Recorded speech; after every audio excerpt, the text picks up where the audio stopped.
Assalamualaikum warahmatullahi wabarakatuh. Nama saya Vela Intana dengan NIM 2004-6056. Saya akan menjawab pertanyaan nomor 1. Analisis kenapa hubungan perdagangan antara India dan Cina berpengaruh terhadap Nusantara. Di Asia, negara India dan Cina adalah negara terbesar. Negara ini memiliki perekonomian dan perdagangan yang sangat baik. Perdagangannya melewati dua jalur, yaitu jalur darat dan jalur laut. Perdagangannya melewati salah satunya yaitu Selat Melaka. Di situasi ini Indonesia berada pada posisi silang perdagangan. Dengan situasi tersebut, Indonesia memiliki keuntungan. Yang pertama, Indonesia banyak dikunjungi negara-negara lain. Yang kedua, Indonesia bisa melakukan perdagangan internasional. Yang ketiga, Indonesia menjadi pusat untuk melakukan persebaran Hindu-Buddha. Hal tersebut sangat menjadi keuntungan untuk Nusantara sendiri.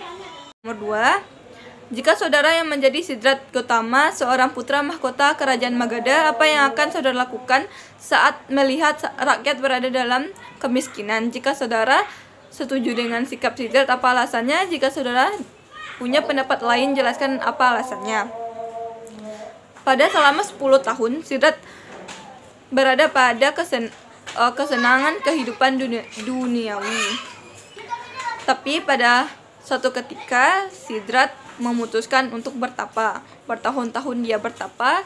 Pada awal pertapaannya, dia tidak mendapatkan apa yang dia cari. Tapi pada akhirnya, dia mendapatkan apa yang dia cari, sehingga dia menjadi penyebar agama Buddha. Dia menyebarkan agama Buddha kepada rakyatnya dan seluruh dunia. Tapi saya tidak setuju dengan tindakan Sidrat tersebut, karena jika saya berada pada situasi tersebut dan melihat rakyat berada pada kemiskinan, saya lebih memilih untuk tinggal di istana dan memajukan perekonomian rakyat agar rakyat tidak merasakan kemiskinan ataupun penderitaan. Baiklah, saya akan masuk pada soal nomor 3, yaitu analisis kenapa kerajaan pertama di Nusantara bercorak Hindu, padahal menurut para ahli, agama Buddha lah yang pertama masuk ke Nusantara. Kerajaan beragama Hindu lebih dulu lahir di Nusantara karena hubungan dengan wilayah Indonesia dengan negara luar seperti India, Tiongkok, dan wilayah lainnya. Agama Hindu ini masuk ke Indonesia pada periode Tarik Masehi. Dibawa oleh para musafir India yang terkenal dengan nama Maharesi Agastya di Jawa.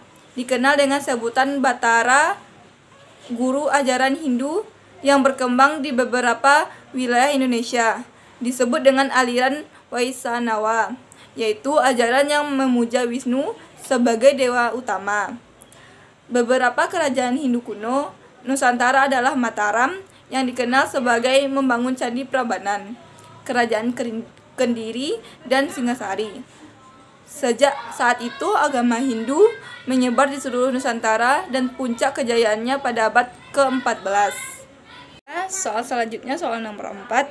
Ada banyak faktor yang menjadikan Kerajaan Sriwijaya menjadi kerajaan besar dan sangat berpengaruh pada zamannya. Analisislah beberapa faktor tersebut, baik dari segi kehidupan, politik, agama, sosial, budaya, maupun pengetahuan. Pada masa Kerajaan Sriwijaya, pada pemerintahan Balaputra, Kerajaan Sriwijaya mampu menjadi kerajaan kuat dan besar.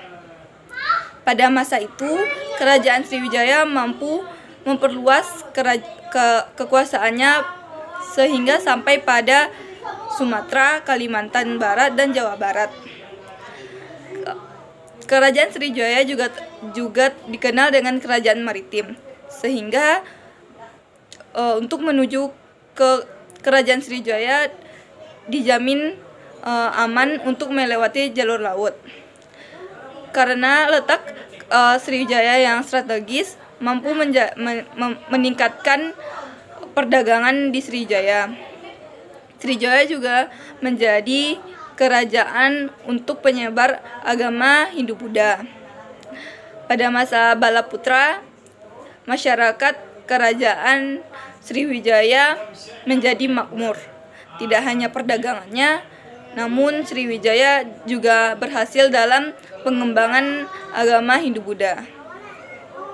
Sekian dari saya. Terima kasih. Assalamualaikum warahmatullahi wabarakatuh.